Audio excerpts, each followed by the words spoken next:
Good afternoon and welcome to the June 16th, 2011 Board of Adjustment meeting.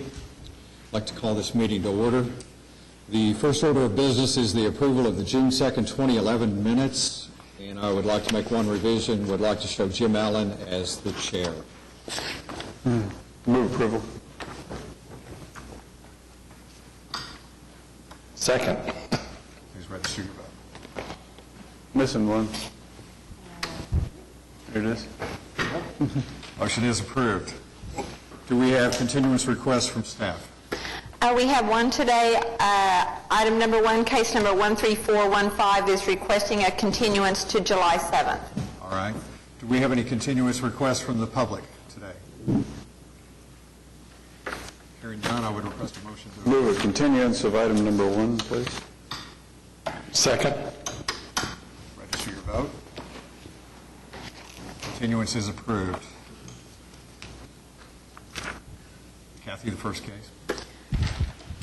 Item number 2, case number 13420, request of Sam Gresham for a variance to permit parking and maneuvering in the right-of-way, a reduction of the number of required parking spaces, and to allow gravel parking located at 2823 South Agnew Avenue.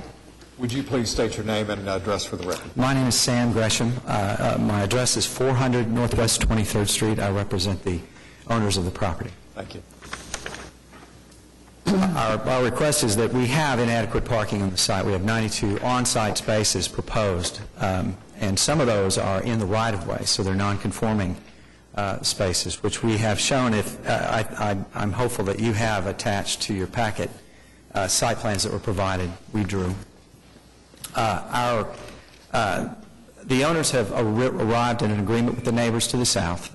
It's across 28th Street, but there's an area of vacant land there on which we can place 36 additional cars on that track. It's off-street parking. There are 10 on-street parking spaces in front of that same business. It's Agnew Door and Plywood. We have such an agreement. The agreement has been structured at no cost to the owners for the first year. However, as part of the agreement, the owners have proposed to pave within that year the surface parking, if this is approved and acceptable to you as the required to meet the requirements of the additional parking that we need. It's off-site. It's across the street, across 28th Street. I do have some additional exhibits if you're interested in seeing them. Sam, I got a question. I don't have a site plan. Do you have a site plan? Okay, let me provide that. I apologize. I thought it would be in the packet.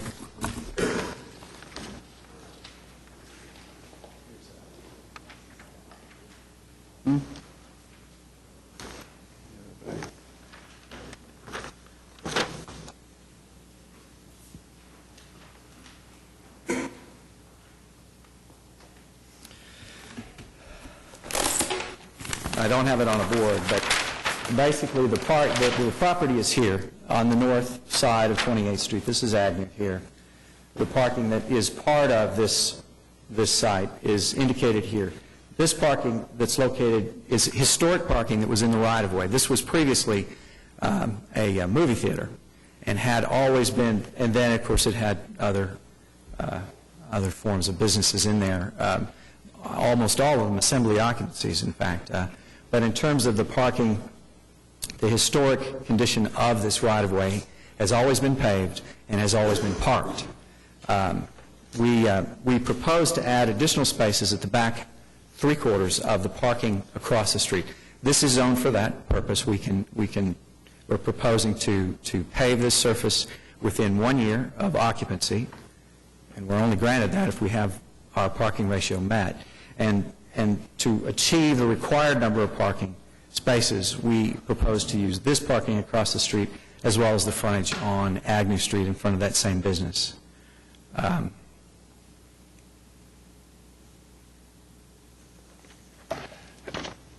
Has the right-of-way parking, you said, has always been there? That's my understanding. I don't have... Correct. Is that within the ordinance that they can actually count those and do that? They're there and they can use them because they've historically been there, but they can't count them to meet their required number. Okay. They're there and- Unless you say They're there so. and can be used, but they just can't count them for their permit. Why don't you want to pave it now? Are you waiting to see how things go? Yes. The cross-access agreement has been done in 2 stages. The original agreement is to allow them to do some immediate repairs, gravel-wise. It's required as part of the agreement with the Agnew Door Company. They're going to re-gravel, just clean it up, basically. The idea is to give them 120 days to see how it works. Then we have a more permanent agreement, which includes rent, but at this point, no rent is being asked. So the neighbor is willing to ride along with them for a while to see if they're successful. If not, they're not going to be able to operate parking or no parking. It's their intention is not to remain in the business. It's a speculation that there's an option that we might not succeed. So you're going to rent the 38-space parking over there? Yes, pave It's it not and same rent it. ownership? No, it's not same ownership. We have an agreement. I don't know if that's in your packet as well. I have these initial agreements signed here by the owner of the building. And I talked to him this morning, in fact. I talked to all the owners around that business and got a sort of an interesting history of the area. But it has been always, it started out as a movie theater, then became Long Branch Saloon, which closed, and then became the Harley-Davidson dealership, which had Hungry Hog, I never went there, I'm sorry, I forgot the name of it. Hog House. Hog something, yeah. Anyway, it was a bar and restaurant upstairs. So it's, Do you happen to have a copy of that legal lease with you?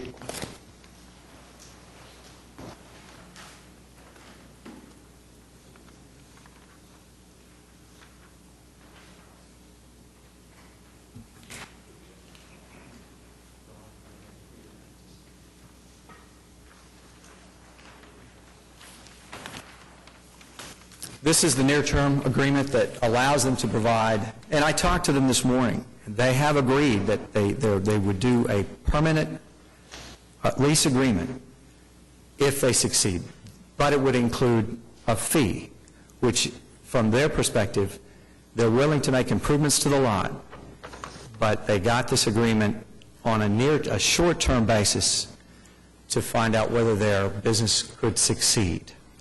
And that's really their sort of cautious, they're sneaking up on the prospect of...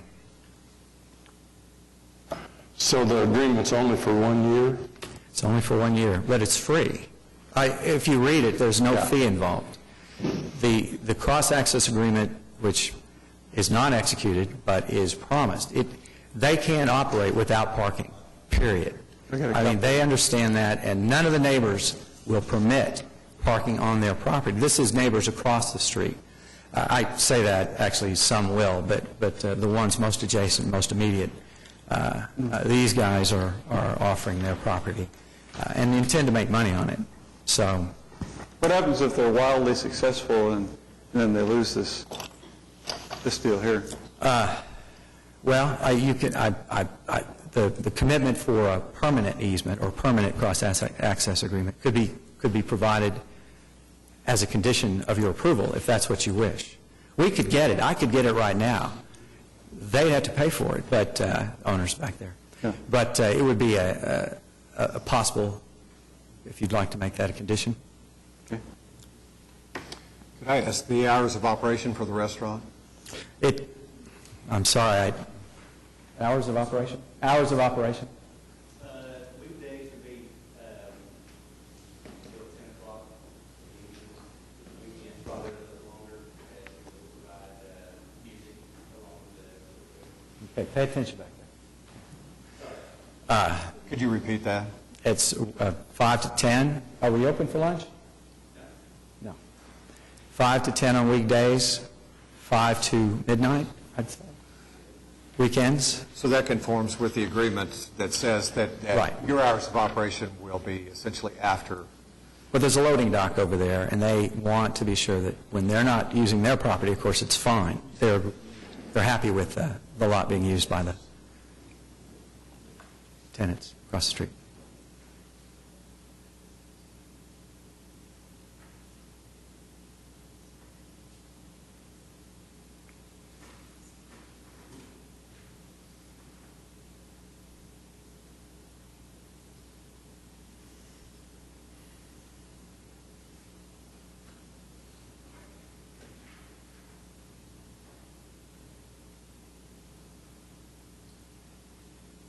Trying to figure out how to deal with the potential loss of additional parking. Could we limit the usage on the restaurant, like the occupancy or something on the restaurant if they lost the additional parking?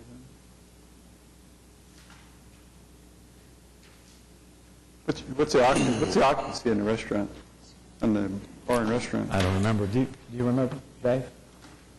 I apologize. I don't remember. It's our occupant load is we're 12,000 feet. So I don't know what that relates or how that translates into occupant loads, but it's big. So My main concern that we wouldn't be imposing a problem for the neighborhood if they were very successful and lost this lot here. So I'm trying to figure out a way to deal with that issue. I mean, I think it's a good use. I mean, it's obviously good. if a permanent agreement were made, I don't know how that could, I mean, I understand your concern that it would be possible to lose that as well, but such an agreement is, I mean, a condition of, I don't know how it's enforced. JJ, it's... Well, you could approve this for a period of time, the year. That's what I was gonna And take another look at it in 12 months. Would you be willing to do that? I'm sure it sounds like the best option at this point. Because I'm not comfortable with a one-year lease unless we've got some kind of term, you know, that we look at this thing again at the end of 1 year. And would that be conditional? And if for some reason they did lose the lease, then what would happen? Couldn't you just restrict occupancy on the building? If for some reason they did lose the lease, then they'd be, and if you've conditioned your approval on this parking design, Well, it may also be, there's a great deal of vacant land around that property, although it would require rezoning because it's R1. Adjacent to this property is R1, but those parcels are empty, for the most part, surrounding. I say that as an option. It's not one that if they were successful, they would probably be wise to consider that, and then provide, you know, their own needs themselves. So.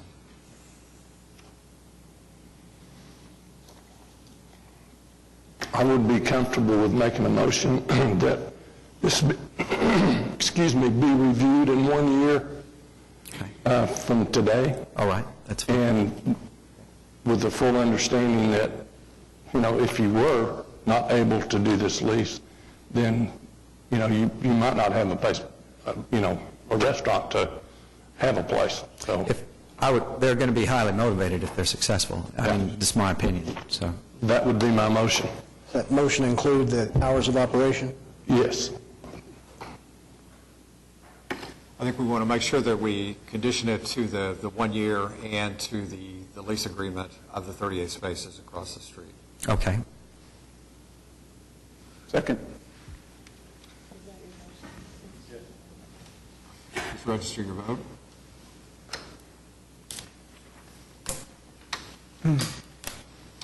Motion is approved. Thank you very much. Thank you. Item number 3, case number 13421, request of Curtis Larry Ward for a variance to allow outdoor storage located at 937 Southwest 29th Street. Your name and address, please, for the record. I'm sorry? Your name and address, please. Curtis Larry Ward, 937 Southwest 29th. Would you like to go ahead and speak to your application? Yes, I brought some photographs of what it normally looks. The day that I received the violation, I don't have much storage area in the back, though I do have a metal fence all the way around it. when I received the fine or whatever, I had things set in the driveway because when I thin it out, I set it in the driveway and we haul it to the metal place. And it rained off and on, and it caught me with that. These things never set there. And I saw the photographs that the lady took, and I have some also to show you. I have to do that a lot because my lot is narrow and not very deep. And when I first moved there was no fence of any sort, and people were helping themselves to parts off of my things. Yeah, that looks like a mug shot. And so I put a metal fence up for people not to pilfer from me, but for safety of children too. There are appliances sit out there, and I don't want any and I have an 8-foot gate where you can't see in it at all. In that photograph, are we looking at the side of the house or the back Yes, of that's the the house? driveway where we were setting the things to, in fact, haul them off. I have another photograph if you guys like to see it, 9 photographs of it. I think part of the issue is the visibility of, There's none. You want to look at these? there's no visibility of these appliances from the No, street, even no. though it's in a side You can yard? see here, there's an 8-foot gate at the back. In this area here was where they were sitting until we got them moved. And I've been there since 1993, never had a bit of trouble, and I was 2 blocks further west when I was renting a building, and I was there for 4 years, and there was only a cyclone fence there, so they were obvious eyesore down there, but that might have been grandfathered, for all I know. But the building does look clear just like that 99% of the time. If she'd have been there another day later.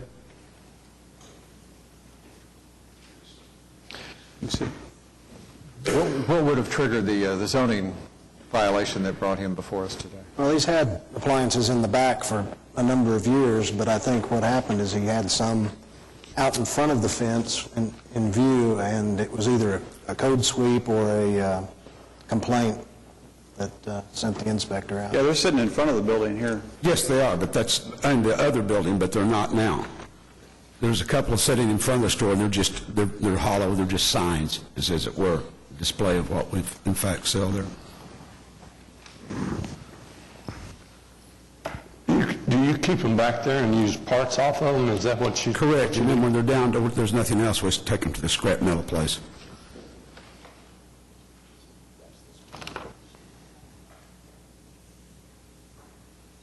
So it's the metal fence that we see in the photograph that screens the appliances from... All the way around. You'd have to have an airplane to see in there, actually. Do you have any protests?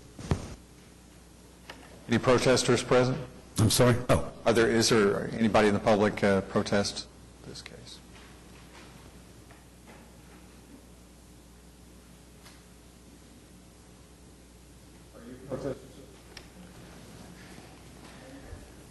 If you would, approach this podium right there and give us your name and address, please, for the record. Right here. Hold the microphone down so that we can hear you. Thank you. Sometimes I don't hear too well, so that's why I got her up here. Your name and address, please. Your name and address. Your name. Oh, Kenneth West. I'm the manager of this car lot next to Larry's place. And the owner was supposed to be here, but I guess he couldn't find a parking place. But anyway, he rejects Larry stacking all the refrigerators. If you'll notice on that subject up there, he's got a car lot right to the west of it, and it does block part of the cars that they can't see. Is your objection that appliances are in front of the building or that they are able to be viewed from the street?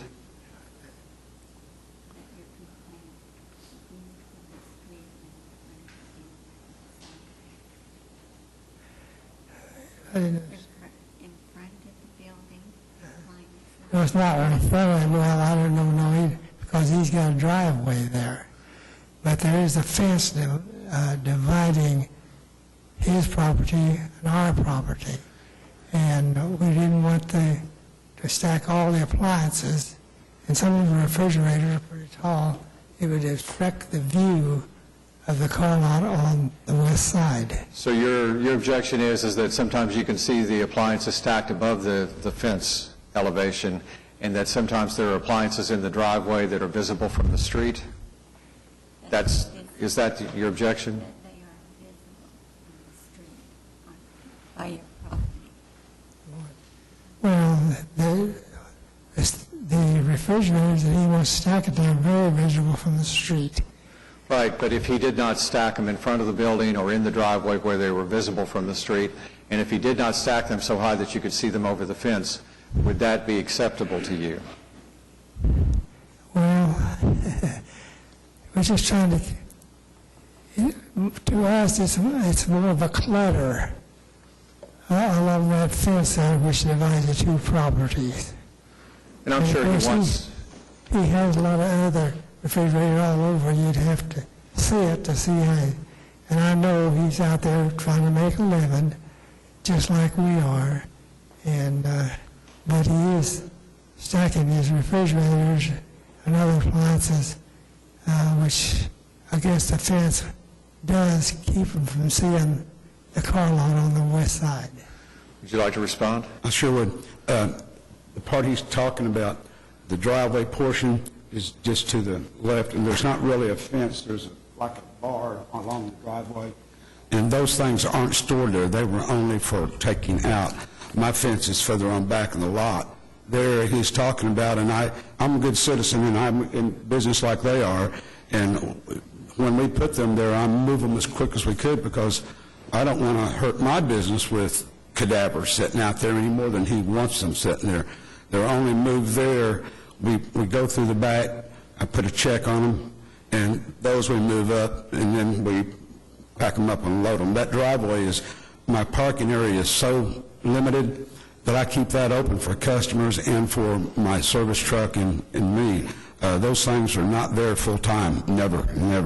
They'll sit there for a day or two, except for the rain, they wouldn't have been there that time. And it would seem fair that you keep your driveway clean. If you do have to set things out there temporarily, it's no longer than a business day, and that you make sure that, the appliances that are on the lot are not visible to them. I understand. They did sit there 4 days because of the rain, and I don't like that to happen. The gate to the back is there, and I don't want to fence me out of my storage area, so that's why I am for parking. I keep that place clean. Any questions, discussion? I'm just trying to figure out what's peculiar about this site that allows for the variance. I'm sorry? What's peculiar about this site that will allow for a variance in an area where you're not supposed to have outside? Well, nothing is noticeable back there, and I would be the only business on 29th from May Avenue to Eastern that would be required something other than what I have, my fenced-off area. Nothing can be seen. I'm really a stickler about this. Nothing can be seen unless they come by on the day that we're loading to take them to metal check and get rid of them. To answer your question more directly, it would put me out of business. That's where I keep my spare parts, as it were, and the ones that I'm going to build. And that's where it comes, I'm moving the spare parts out to make room for the pieces that I deem worth rebuilding. And that's why there is movement through there, but it never gets set like it was when I received a violation, ever. It's just one of those issues. If we allow you to do this, then next person comes along and says, I'm going to put up a fence and I'm going to have outside storage, and that can create a continuation of it, and we almost create a situation in which people say, well, he did it, why can't I do it? Well, because nobody else, if you drive down 29th from May Eastern, like I said, no matter what the business, there's things that are without a fence. I'm a good citizen. I don't want to shake the finger at his car lot. As a matter of fact, the lady came out, and the lady that gave him the violation, he had to move a bunch of, not him, but the fellow he's renting to, move a lot of motors and cars and stuff. Well, unfortunately for me, the officer that came out there and the fellow that he's renting to have a history going back 15 years where they had to go to court, and I mean, they're really enemies. Well, she came out there because of him, and she walks up and sees like one of her nemesis, and my stuff to haul off is sitting there, and I'm sure she went like, Well, look at that.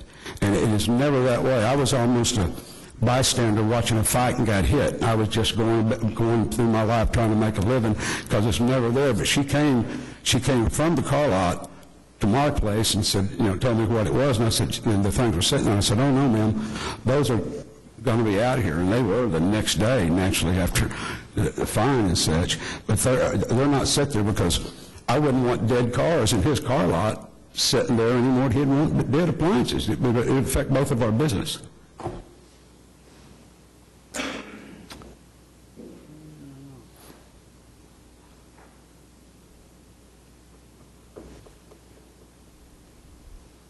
How about if you had time to do something different? We gave you a year to do something different. Well, build a little building in the back or something like that. There's not space. My lot is 150 foot deep, 50 foot wide, and my building goes back to my storage area is not as long as this room is. So I do have. I understand. But if you have enough room there to fill it up full of appliances, you have enough room to create an enclosure there. Well, it is enclosed. Huh? It is enclosed. No, I mean a building. No, I guess, but these are things that are going to be thrown away. There's no reason to particularly protect them. I don't have to keep them warm, cold. Well, your choice is not to break them down. Your choice is to have, a large volume of large appliances sitting down there. Rather than breaking them down, you just put them out in the back and take them when you need them, Okay. What's that? You just put them out in the back there and just take what you need when you need it, as opposed to breaking them down when you get them. Well, So, I mean, that's your choice. I'm not getting into your business. I'm just saying that the idea of just allowing this to, condoning this particular usage, where it might open it up for other people to come and say, I want to keep things outside too. Well, I'm not sure what's particular about your site versus anybody else's out there. well, nothing, except I do keep mine fenced in, and my competition or anybody else, I'm the only one. You can check that street ever, and I keep my place clean, Okay. much clean. The only thing that I could say that would be a hindrance to me, the money in the way those lots are in the back of my building, the foundation's like this tall, and there's a big drop-off. I guess it could be done, except for I'm a small business owner. To put that many square feet under roof, I couldn't afford it. It really would put me out of business, period, because those things are not going to meant to be in the back very long, longer than in the driveway. This whole thing is over the driveway that he's complaining about, which happens once every 2 or 3 months for a day.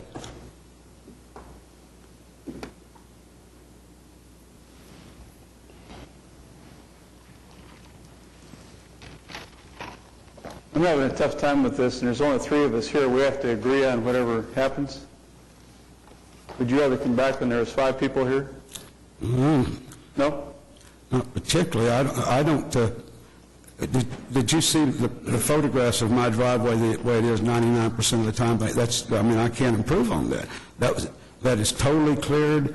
Nothing is involved. What I was saying is that if there's 5 people here, there may be 3 votes in your favor, or maybe not. I don't know. I don't know what the others here. Me either, I'm just having a difficult time. I would really like to get this off my chest. I'm just an ordinary citizen, and I'm not. Till today, I haven't slept a whole night since, wondering what will happen to my business if I can't get this arranged, taken care of. Well, if you take a continuance, if we offer and you take a continuance today, nothing will happen with regards to your business until we have the next meeting, whenever we have a full group here. I think I would rather have you vote on it or appeal or something. I really want to get this off my conscience because there's no problem with me keeping the place tidy. I've been there for many years. And keeping it tidy is, and we appreciate your efforts to do that, but the real issue is outdoor storage and the fact that it's prohibited. And you've, been in business for a number of years there, but it's been in violation of a statute. And you were called before, the board, and that is the issue, and that's what Rod's alluding to, is the outdoor storage is prohibited by statute. And it's not permanent storage. It's only, even back there, it's only temporary storage. culling through them and coming right out the back. That's why the ones on the front. And so after you go through and part your appliances out... Then I put them on the driveway to hold them in. Recycling place? Yes. It is outdoor storage. You consistently have these appliances sitting out there, whether or not they're coming and going, you're consistently having them out there. So it's outdoor storage. Well, not on the spot where those photographs are. No, never. It's always behind an 8-foot fence. I understand, behind the building, I understand. That's what I'm talking about. I mean, obviously you have a violation for anything out front. I mean, that's really a problem. But this is a long-term problem to have that. So I'll move denial of the application. I'll second. Please register your vote. Sorry, sir. You're denied. Can I file an appeal or something? You guys are running me out of business. I really appreciate your time, but can I file an appeal? There is an appeal process, yes. Where do I pick up? I would contact city staff, and they can Well, if there's advise you on... 3 now and 2 more, I apparently lose. No, you don't come back here again. It's district court. It is a district court. Yeah. Your next appeal would be to district court, and you have a very short window. You have 10 days to appeal, so you might want to contact legal counsel for that. I'm sorry? Your next appeal would be to district court, and you only have 10 days in which to appeal, so you may want to contact an attorney. I don't think I'm being treated fairly. I really don't. I've been in that very place since 1992. If they hadn't came and looked at his trashy car lot, I would have never been in trouble, because it was, his car lot's there. The things I was hauling was right adjacent to it. Once in a million, because I kept it back there out of sight for business purposes and because I'm proud of what I did. And I think we all appreciate that fact, and we understand that you've been in business, but it is a violation, and it has been a violation that simply hadn't been found. And Rod gave you the opportunity to apply for a continuance when a full board would have been here, and you wanted to go ahead and resolve the issue, and the issue is resolved, sir. How long do I have to move them out? That would be up to the inspector. They would give you a reasonable amount of time.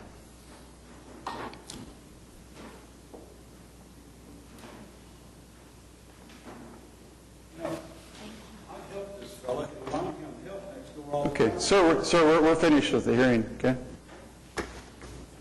Item number 4, case number 13422, request of Catscale Company Flying J Pilot for a variance to the landscaping requirements of the sign regulations located at 701 South Morgan Road. Your name and address for the record, please. Good afternoon. Kent Jorgerson, Catscale Company, 515 Sterling Drive, Walcott, Iowa. We're here this afternoon for a variance for the landscaping requirement that goes around a sign. We're putting the truck scale and sign, which is replacing the existing one at this location. There currently isn't any landscaping around it. Any landscaping back in that area would probably be destroyed in a matter of days due to the nature of the trucks going through that area. We protect our sign with ballards so that they don't get damaged in any way.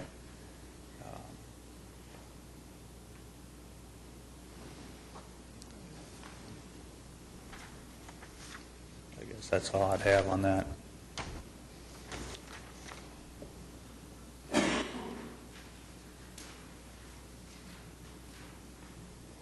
The scale, as it's shown, is permitted through the building department. We're just waiting on this part of the variance for the sign. The sign is a directional sign leading the trucks onto the scale, showing them where the scale is and how to use it then. Any discussion or questions for the applicant? No, I move approval. Second. Please register your vote. You are approved. Thank you. Item number 5, case number 13423, request of T.J. Campbell Construction Company for a variance to the sidewalk requirement located at 5301 Southwest 15th Street. Good afternoon, Mr. Chairman. My name is Dwight Butler with Anchor Engineering. I represent the applicant on this item. In In reading the staff report and everything, there were no unfavorable conditions, and there was one letter submitted with it that the person had asked that there be some kind of assurance that the sidewalk would in fact be built later in the future should the need arise. And it is plainly written into the PUD that this is the only use permitted without doing a final plat on that property. So we would request that we be able to go ahead and get our rock crusher in without the sidewalk at this time, and should anything else ever be built, then it'll be platted.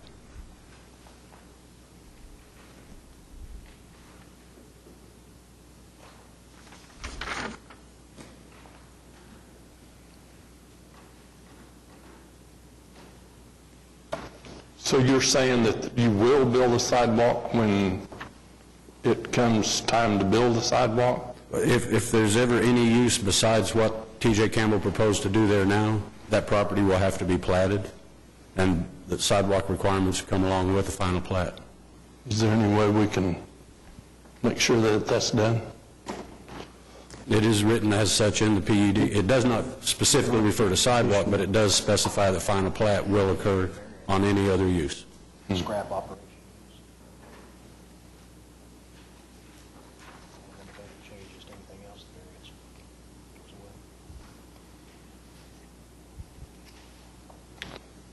away.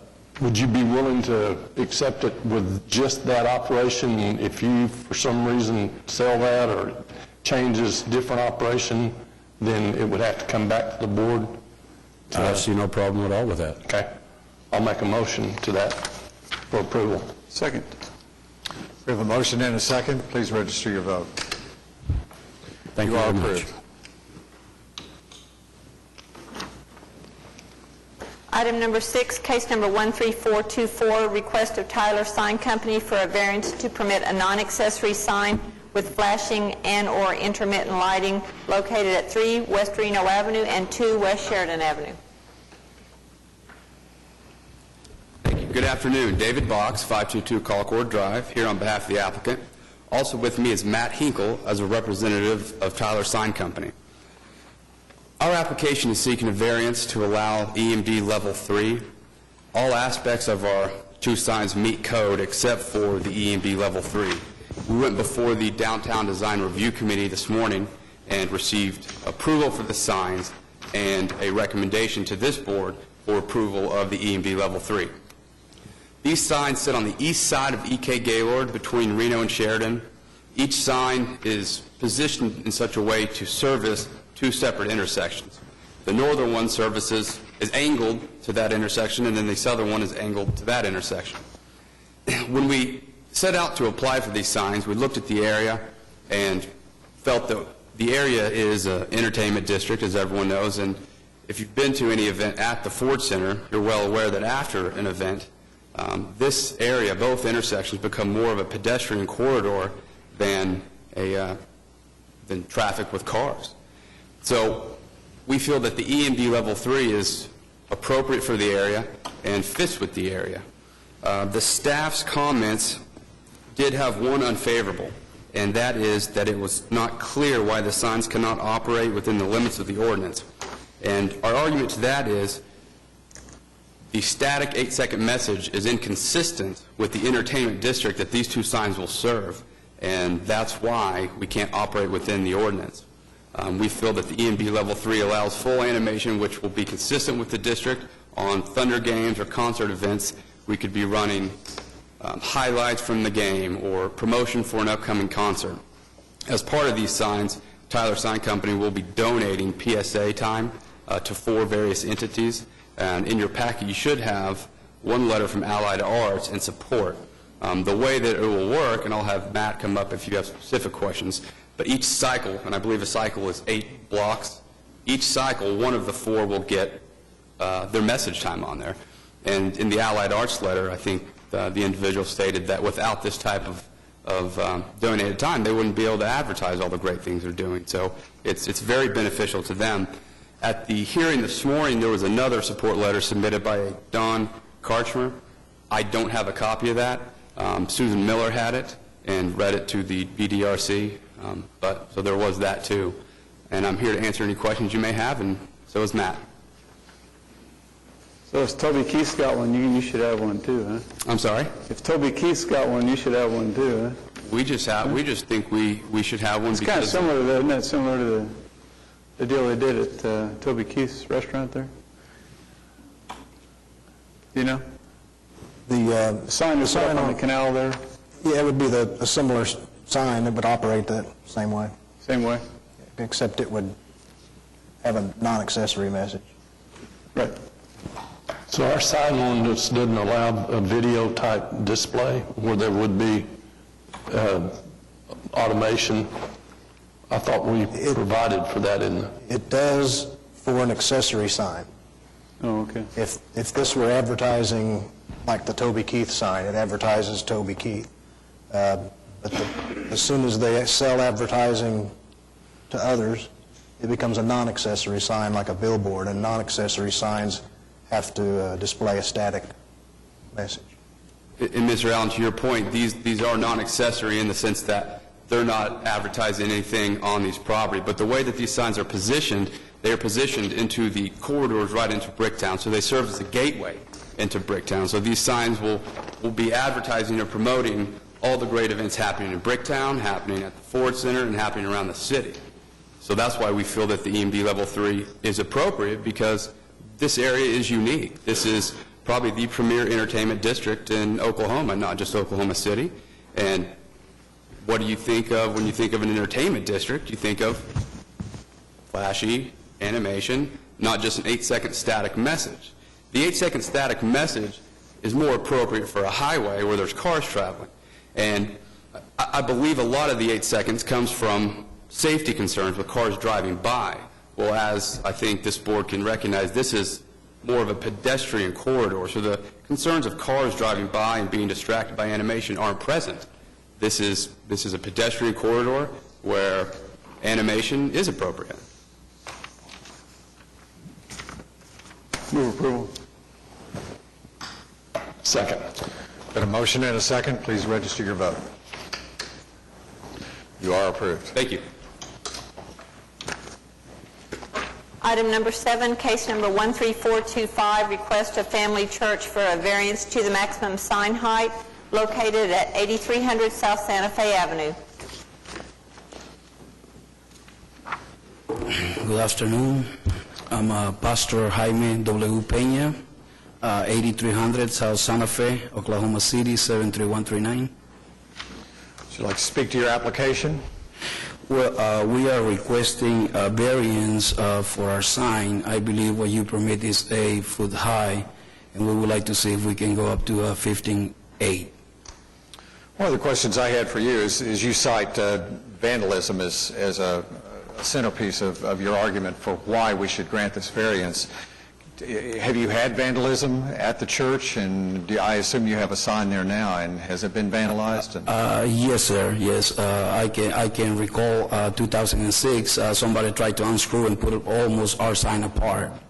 I have record from the police. For example, our playground has been vandalized. They have stole, equipment from our playground. They broke into our container that we have in back of the church, and they stole all of our equipment. We did our roof in the beginning of this year, and they stole $1,200 in equipment on top of the roof. So the area is a very, the neighbor suffered the same thing, probably like a year and a half ago. Somebody break into the property and stole his whole van with all of his tools. And this request is because you want to upgrade your signage in front of the church? Yes, we want to. The sign we have is kind of old, and we've been talking. We are a big building, but a small congregation, and I believe we need a sign that will go better to our facility and to better serve our community too.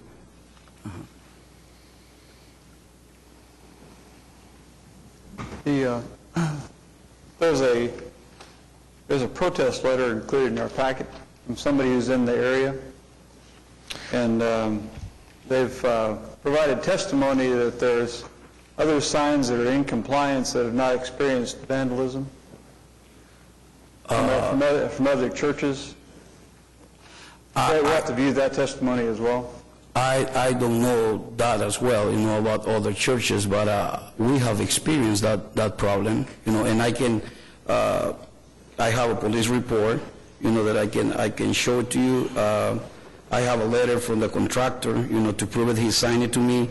And I even have a signed letter from our neighbor from the north side that he says it's not, a problem. So if you see, we are in a residential area, but we are in front of a property. There is a power plant, a farm. We're almost surrounded by commercial properties all around. It's only on our south side, but they're kind of far from where we are. I'd like to go ahead and allow Jan Hinkle, who has asked to speak at this hearing, to come forward and address the commission.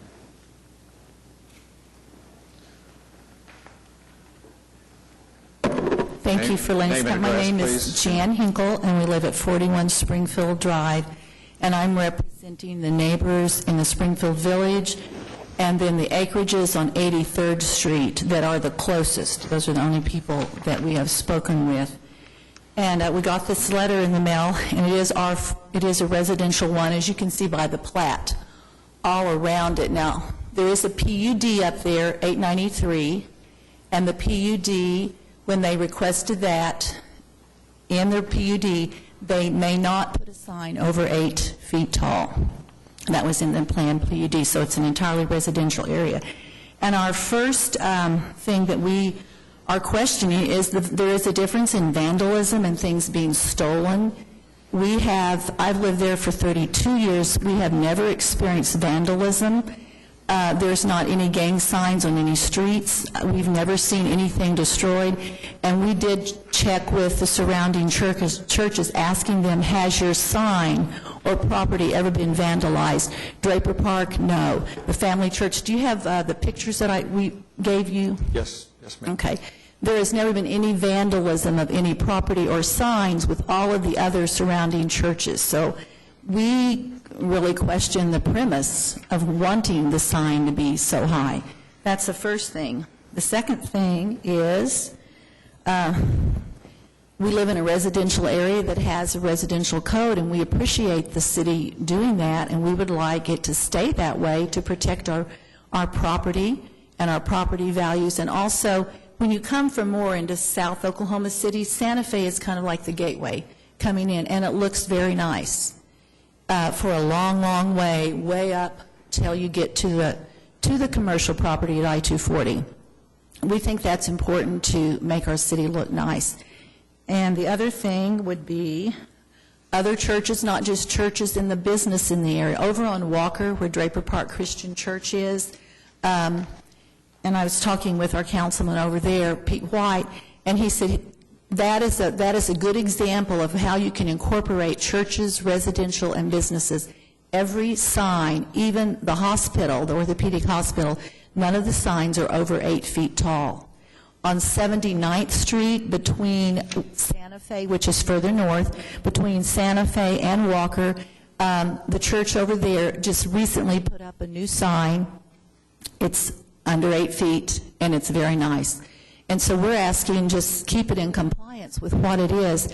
And we even went over on 104th, going further south and further west in Pennsylvania, which is all commercial. There is a residential on the southwest part of there. Homeland, their sign for their gas station is limited to 8 feet. It looks great. It's lighted. It looks nice. And the shopping area on the southeast corner there, which is where the Homeland is, all of the businesses, Panera and all of those, are posted on a sign that has a maximum height of 8 feet. So we're opposed to that. And the last reason, if you'll look on the plat, if you will see the homes on Springfield, they back up to where that property, and the neighbors, there's a letter from one homeowner that said the sign shines in the back of their house, in their bedrooms, and their living area. And they are against it for that reason.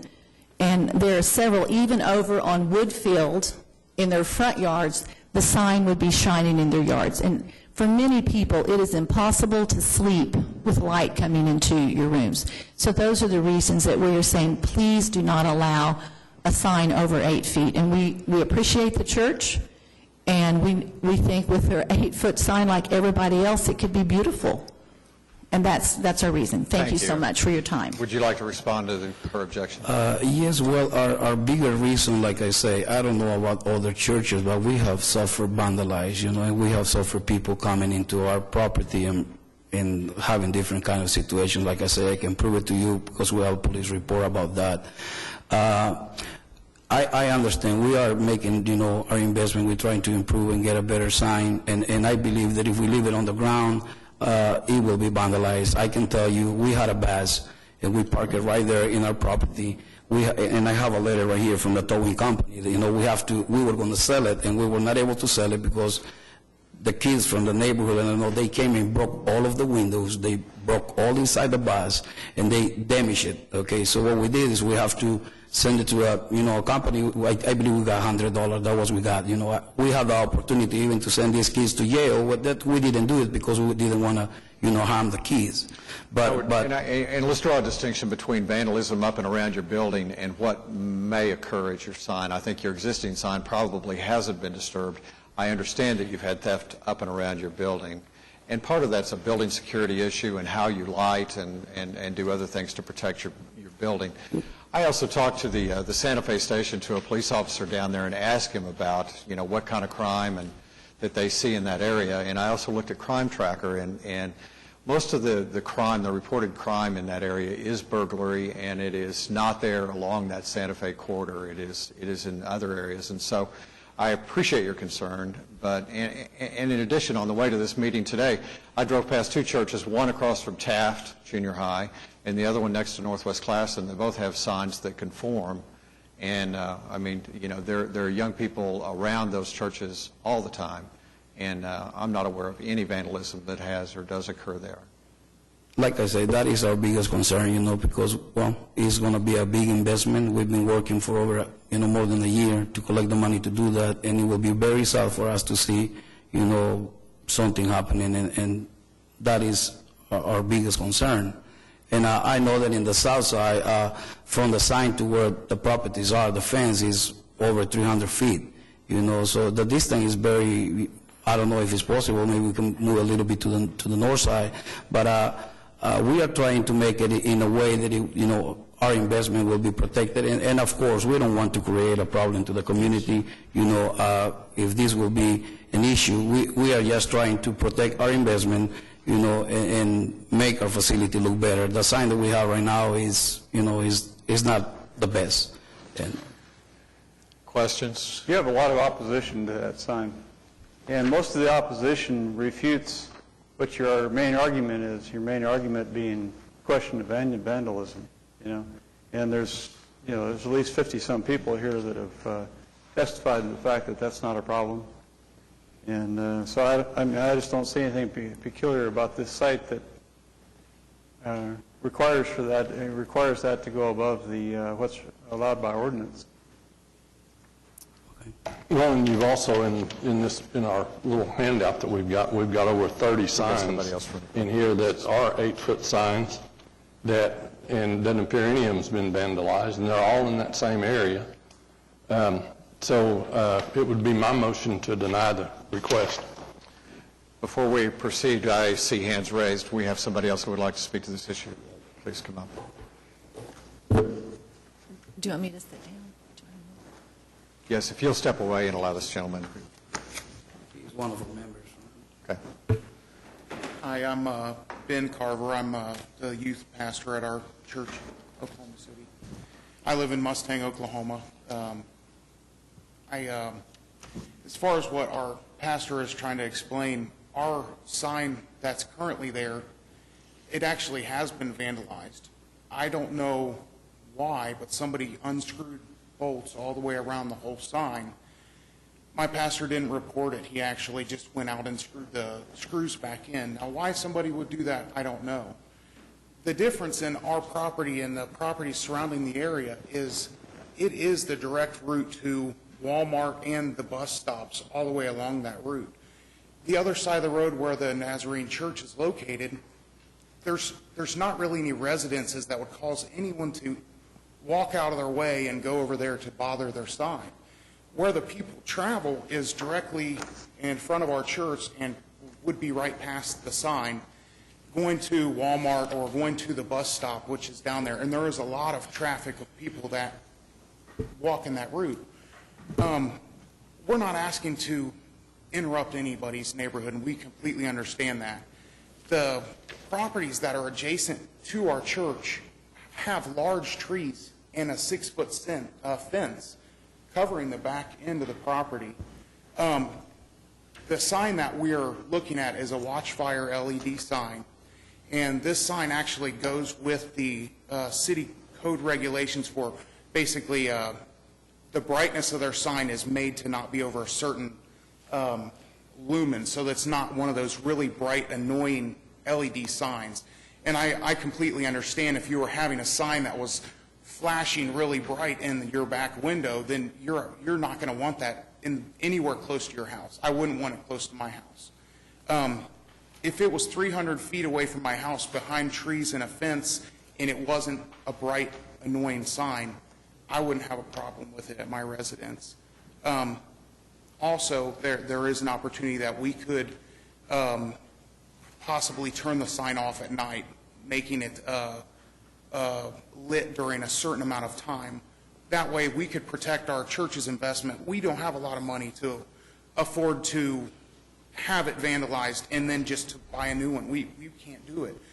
The members at our church, we took up donations. I personally gave a large amount of my savings so that we could have this sign to possibly invite people from our neighborhood into our church.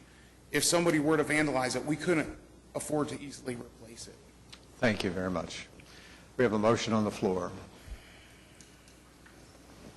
Motion to deny. Pardon me? Motion to deny.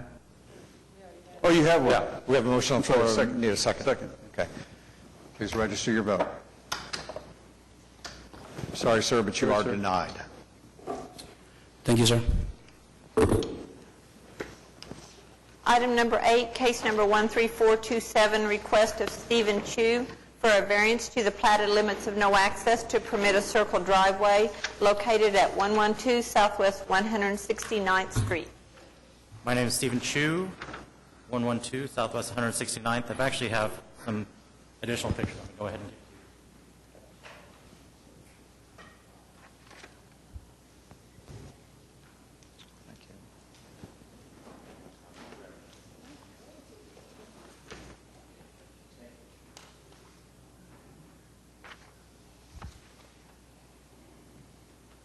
I went ahead and opened it up, actually, that packet I just gave to you, to exactly what I'm trying to avoid is a potential traffic problem, as well as allowing for a place for my temporary guests to park.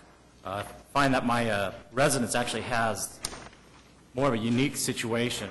If you turn back and look at the site plan, or maybe actually possibly the Google Earth, actually, if you look back at it, what the final plat doesn't show is within this circle, is actually within the circle drive. I don't know if you have the final plat available, but it actually has a monument that sits adjacent, or actually across from my residence, and as well as a divider going down the front of the street. And right at the mouth of that divider opens up to where if I have any temporary guests or anybody parked, that actually will cause a pretty big problem. Actually have had, unconfirmed reports of, temporary guests actually have damage from either construction trucks driving by or what have you. Right there, I just happened to snap a picture of just a school bus squeezing by, and I'm not parked actually at the narrowest portion of that. So what I'm requesting is the variance to the LNA for me to allow access for a U driveway, basically allowing for my temporary guests to be on my property rather than on the street there. I did get support from the Homeowners Association, brought it in front of the board, and they went ahead and approved, are in support of it, as well as the developer of the property. went and brought my case in front of him as well, and he also granted support, and my only neighbor to the side of me, right to the east, also in this packet that I just gave to you, wrote a letter since he wasn't able to attend today, showing support as well. Right there at the narrowest point, the street is actually on street level, not from back of curb, but street level, is about 19, just over 19 feet, whereas the street itself, where it opens up in front of everybody else's property, will show 24 street level, I think just over 24, 24.2. And then, of course, in front of actually the actual circular deal there, from curb to curb, they show a little over 30 feet. It's a roundabout. A roundabout. One way around. It is one. It's supposed to be a one-way around. When you approach that roundabout, it does tell you that you are supposed to go to the. So that would allow you to access the roundabout in your driveway. For now, you have to go against traffic in order to do that, right? No, that's incorrect. I'm sorry. Repeat your driveway right now. If you pull out into the street, if you want to go into the roundabout, you have to go the wrong way. Right now, as I stand, my driveway is in the rear access. There's an alley. I don't actually have a front drive. No, I mean this, but here's where it's going, isn't it? Right here. So if you're in the, what is that? Oh, it's a wide sidewalk. Oh, okay. Yeah, no, that is not. That's just you're looking at the. Looking at the Google, I thought you could pull the car in there. No, that is a wide sidewalk. Oh, okay. That was my attempt for, going around this, but we still had, problems with temporary guests still parking out front and people trying to squeeze by, so. Oh, I see. Okay. I didn't look at it before. No protests? So your garage is in the rear to the That is correct. the easement back there? And from what I understand, the initial reason for in talking to the developer was to try to actually not have garages face the front, just being this kind of a main attraction for that neighborhood is in that area. So they have, put the access in the rear, which, I fully understand and endorse as well. Are there any protesters present regarding this case? Well, these are pretty typical. Circle drives are pretty typical, so no protesters. I move approval. Second. Motion and a second. Please register your vote. You are approved. Thank you. You want these back? Have it. All right.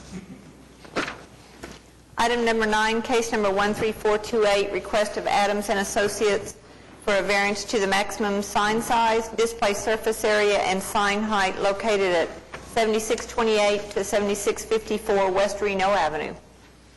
Your name and address, please. Thank you for your time this afternoon. My name is Ed Anderson.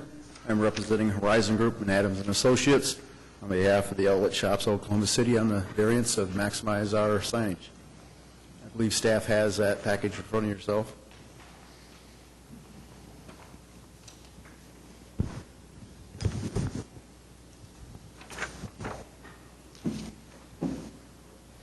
Is there anything you'd like to say in support of the application? I believe just to maximize our tenants' visibility. I mean, I don't think we're really requesting much above and beyond what the other centers that we already have been allowed, but again. Were these not designed when you brought the concept in for originally? Yes. They were designed originally? Yes. You're just now bringing them for this purpose, huh? Yes, sir.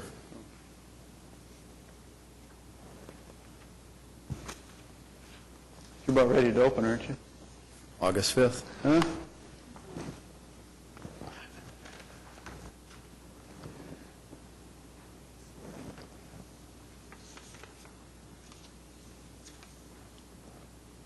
Is there 2 tower signs? Yes, sir.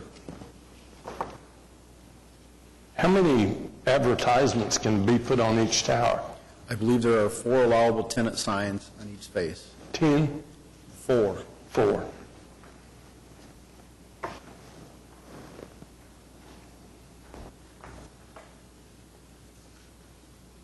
5.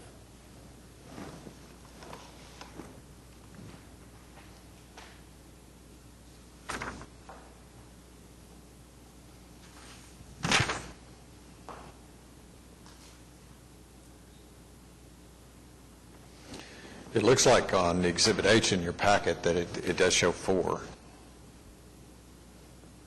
It shows the outlet shops in Oklahoma City, and then it shows 4 retail signs above that. 4, 5? 5 signs?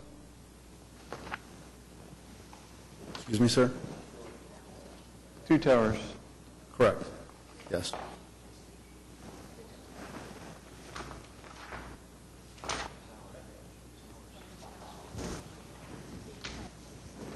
And there's no signs on the buildings themselves?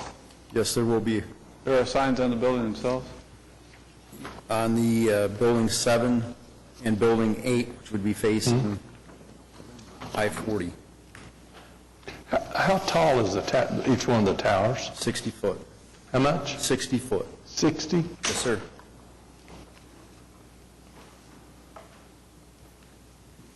Next one was 50. But building signage is not really an issue with regards to this issue, or is there any tie-in between the two? So they would regard signs on the building as a separate issue? If you're going to put certain retailers on the building, or are you going to Yes, put the the name of the mall? rear-facing I-40 was a allocated location for the certain anchor tenants. For tenants? Yes, sir. Okay. Yeah, there's other signs on the building. What you're looking at here is what's just in excess of what's allowed. Right. But they could put up this amount of signage in a different form. Correct. Right. So the ordinance allows for a 50-foot sign? The towers are fine at 60 feet. They meet the height requirement of the zoning district, but the minute you put a word on that tower, the whole tower becomes a sign. So if you build the tower and don't put any signage on it, it's just an architectural feature and it can be there, but by putting words on the tower, it becomes a sign and it's too high. And for the allowable square footage of that sign, we were going to allow the tenant a 14-foot by 3-foot in maximum height of square footage, which I believe falls within that requirements of the allowable square footage of that tower sign. Yeah, the actual wording or the sign message area on the tower would be in conformance with the sign size, but the entire tower is counted as a sign. Sounds like the biggest issue is the height, 60-foot height. Because if you can have that amount of sign space, you can put a bunch of pylons out there or whatever, you're just consolidating them really, aren't you? The tower's already been approved structurally through the building department. It's just now the signage on the tower, which is, I believe, the allowable square footage per face. So what's your argument about the 60 feet, why you need 60 feet versus 50? It's just what was approved through the building department. It's actually 65 feet in height. Both of the towers are existing. I understand that, but if you had submitted the signage on there at the same time, that's denied because of the 60 feet. They allowed the towers, right? That is correct. 65 feet. Yes, sir. Okay. But you didn't submit signage at that time, did you? The signage face was on there at the time of submittal.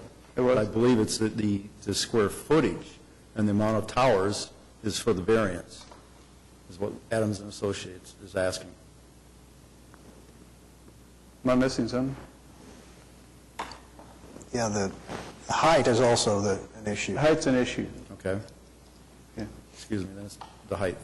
So, I mean, we can't just randomly approve things. We have to discuss the issues having to do with those. I don't have any problem with what you're doing in terms of the signs and that type of thing and consolidating. And we would probably, if this is to be approved, we probably would say that this is all the signs of this nature you can put on there, as opposed to coming back and putting up more signs, more pole signs, not building signs. What's your opinion on that? On all the projects I've worked for Horizon, we are one that would not allow that clutter. For one driving down, if you've seen any of our other outlet centers, we do limit the signage on our buildings for that reason. Yeah. So this is all the pole signage that Yes, sir. This would all be allowed. This is all that the landlord would allow. So for my part, and the question is, what's the reason you have to have 60 feet versus 50? Just the visibility, the sight lines. We've made other people give this argument recently. We've had some truck installations that had to give arguments with regards to sight lines, sight visibility. The reason you would exceed the ordinance. Then again, just the visibility lines of our tenant signs. Typically, we'd put up a 100-foot pole for a flag, but with the winds here, we would be replacing that flag. If the flag, and we don't want to deface that, we probably have to replace that flag at $4,000 per flag, probably every other week. So to get the splash of the color of the center with the tenant signs on it, basically the same that we did in El Paso, Texas. What is the top of the elevation of the sign, the message on the tower? Is it all the way at the top of the tower? Actually, it is down from that, and there's actually 2 foot sticks down from the top would be the first tenant sign, and there's 2 foot sticks between the next sign.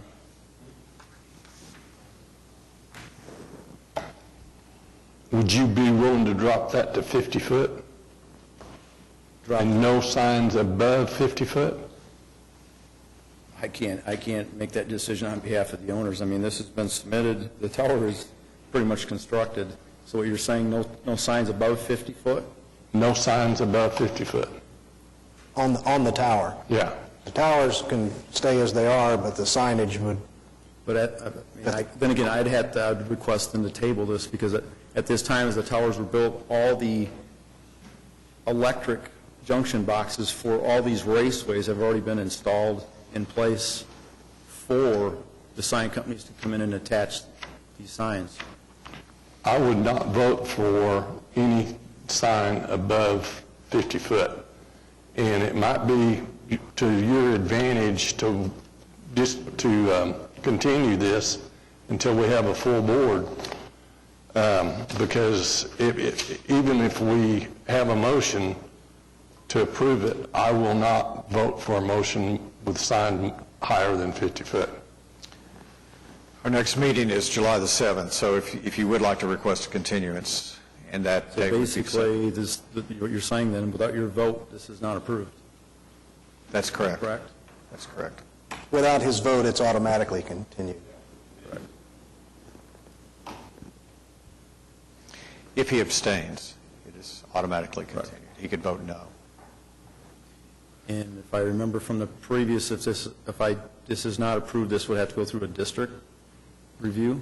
Your next recourse would be to district court if you were denied here. If it's denied today, you have 10 days to appeal to district court, and what they're telling you is the statute requires 3 votes to take action by this body. So if Board Member Allen votes no, then you don't have the 3 votes. So what they're suggesting is if there were 5 members, this body has 5 members normally, maybe one of the other 4 would be persuaded to vote for what you're wanting to do. But you need 3 affirmative votes to be approved. I would then like to place this in the next meeting, if at all possible. So the request is to continue to the July 7th meeting? Yes, please. Okay. So moved. I'd like to make a suggestion. I know that might affect people's consideration of it. Is some argument other than you just want to have them up that high in the air. Most people come in and make some kind of an argument about a sight line or something like that, or other signs in the area or whatever. But you really haven't made an argument as to why it needs to be 60 feet in the air.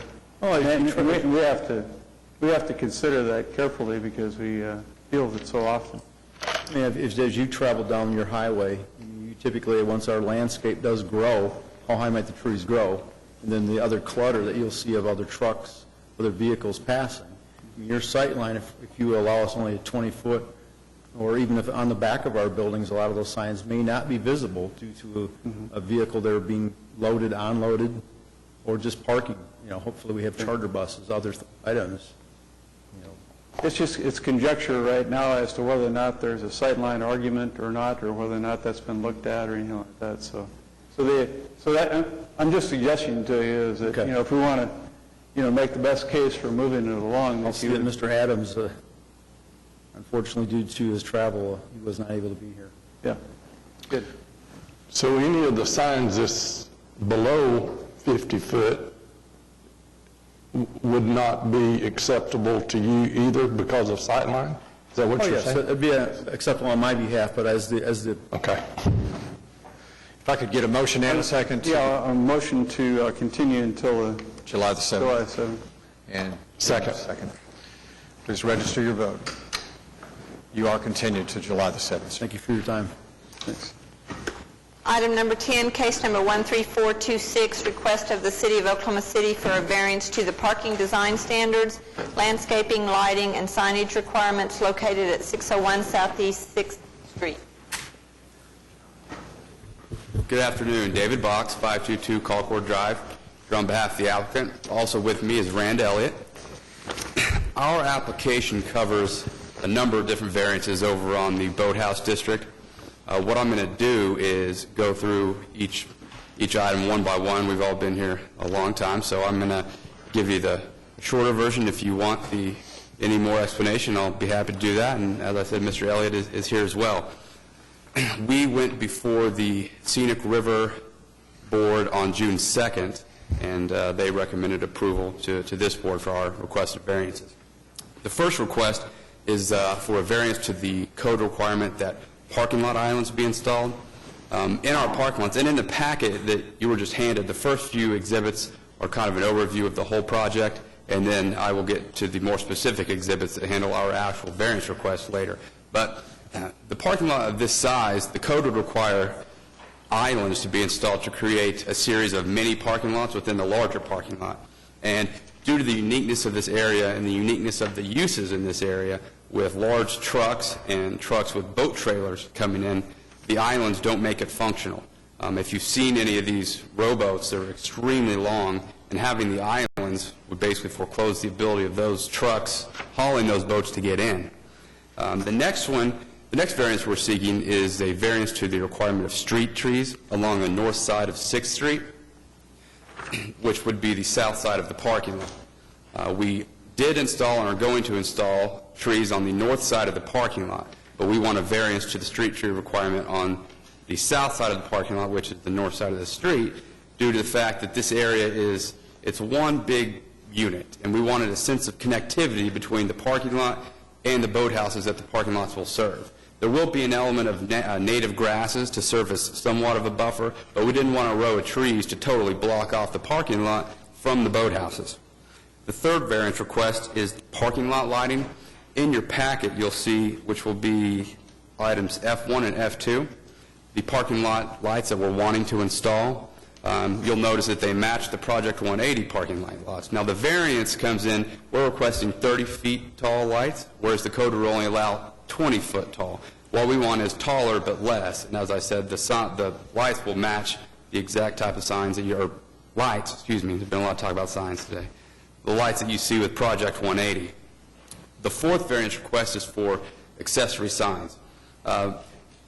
Being that this is all owned by under one ownership, there's actually going to be 7 different boathouses, so the code would only allow one accessory sign. What we're requesting is 7 separate accessory signs, more of an identification of what each boathouse is, whether the Chesapeake Boathouse or the OU Boathouse or the Devon Boathouse. So the accessory signs, what we would want is 1 per boathouse. And the last variance request is a variance to allow the non-accessory signs. The code would only allow 18 square feet, and what we're asking for is 100 square feet. And in your packet, you'll see there are 11, and they're not signs in the traditional sense. They're called Power of 10 monuments, and there's 11. The first one serves as a gateway into the area, and then 10 after that will actually have names of donors placed on them. Power of 10, and Mr. Elliott can speak more to this, but Power of 10 is more of it's a term from rowing, and the design of the sign, they all face to the river and have elements that bring in the boathouses with the signs. And so, as I said, the code would only allow 18 square feet, and what we're asking for is 100 on those, to allow 1 for the gateway and the 10 after that to have donors' names on them. I'm here to answer any questions, as well as Mr. Elliott. I would, in the staff report, comments from other departments and agencies, there's some recommendations in there from them, and there are also some conditions. Could you address those conditions? Yes.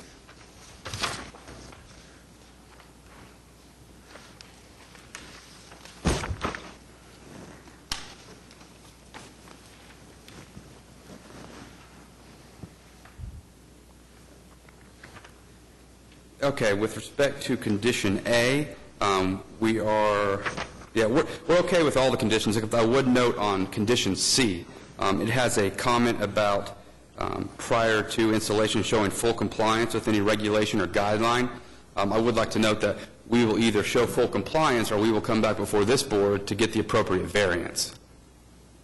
But the A and B we are okay with. No problem with those. Correct. And I wanted to, on the record, make sure that we'll either be in full compliance or get the appropriate variance before this board. But we will be back before the board.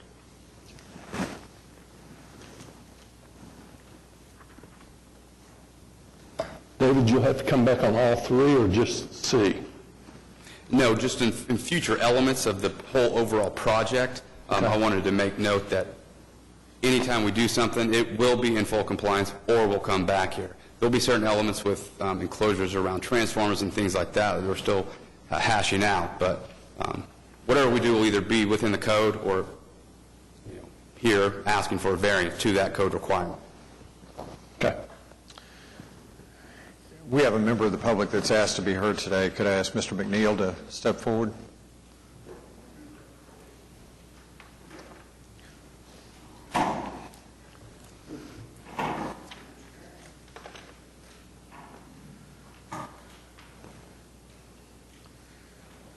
If you don't mind, stand right here and tell us your name and address, please.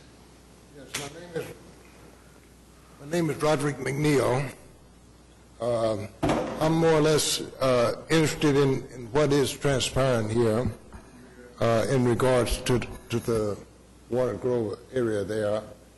That is, there is one property there that we have, which we had intended to come back and live there, although I have more or less decided to live out in the rural area, in the Lincoln County area.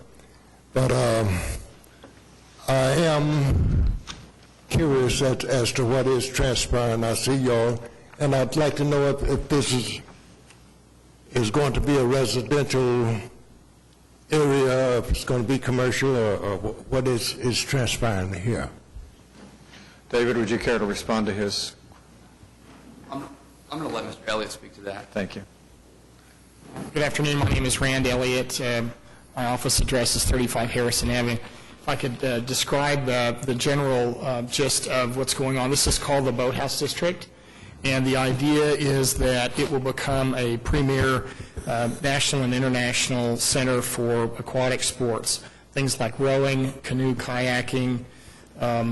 There is lots of discussion about it ultimately becoming an urban park where people can walk and jog and ride their bicycles and so forth. So it's really intended to be available to the public for use in outdoor activities. And that's really the ultimate plan for the whole site. On the right-hand side, just west of I-35, there is imagined to be a whitewater center, which would be a Olympic quality facility that would be open to the public as well as for athletic training. Does that address your question, sir? Mr. McNeil? Yes, somewhat. What is this going to be, a park area? Is it going to be a commercial? As it's foreseen right now, it's a series of boathouses. There's a group of universities, actually. There's the Chesapeake Boathouse, which is currently constructed. The Finish Line Tower is underway. The Devon Boathouse has just been completed, which is an Olympic training site where young people come and train to be an Olympic competitor. The UCO Boathouse, which would be next to that, will have, notion is it would have a jazz lab to it or a jazz facility there for teaching as well as for performing. University of Oklahoma would have a boathouse for its athletic group as well. So it's very much a family-oriented location where people can enjoy rowing and what's called paddle sports, which are canoe and kayak. It will not be residential. Sir, you can direct your comments, please, to the board. But the question is, it will not be a residential area. It's not foreseen to be a residential area. It is not foreseen to be a residential area. Okay. Do you own property in that area? Do you own a property adjacent to what's going on there? I do. You do? At least, yes, it's area where I was raised, the Warner Grove area. Okay. David, if it's all right, I'll let him have a copy of this. What did you do? He was talking to the attorney. I think, sir, what you'll find is what they're proposing will enhance your property values in the whole area. I see. Thank you. Aren't there there's still privately owned lots adjacent to this, aren't there? I'm not familiar with all of the negotiations that have gone on the properties. I know that I thought the majority of them had already been purchased, and the relationship here in the triangular area that's outlined is actually a long-term lease to the Oklahoma City Boathouse Foundation. I think the city acquired that property over a period of time. There could be other properties that have not yet been acquired. I don't know the particular of that. Yeah, I know the city's got a lot of it, but... Yeah, I know, and Rita, correct me if I'm wrong, but I think a lot of this is still in the process going through condemnation. So I'm not sure what the status is of all the parcels being acquired or not. But the idea is that that whole adjacent area there would be city-owned property, I think, isn't it? If it's deemed necessary for valid public purpose. Right. Well, it's very unique because it's sports-oriented, I mean, there's a lot of crossover between sports-oriented areas, whether it be school sports or public or whatever, in park areas. So it's a very, very peculiar situation in this deal, and that's a dead-end street right now as it goes back there, I think, isn't it? I guess there's going to be an access onto the boulevard, an entry area going onto the boulevard from there. There's an overpass being built from that area right now. Access, not sure if I can point to it or not, but this is can you see that dot? Okay, right here. This is the Lincoln Avenue Bridge is going across the Oklahoma River right here, and what's going on is that this rearrangement will be made. This is the off-ramp, if you will, and you'll ultimately be able to get to the site in this particular way. There's actually Mr. Baker, if you're asking, there's a flyover that I think is under construction right now that will connect it north. Yep.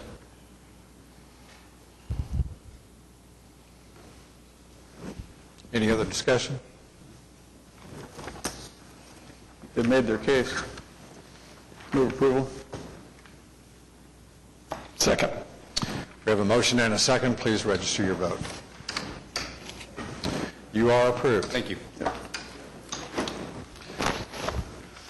Would entertain a motion to adjourn. Motion to adjourn. Second. Please register your vote. We are adjourned. Okay.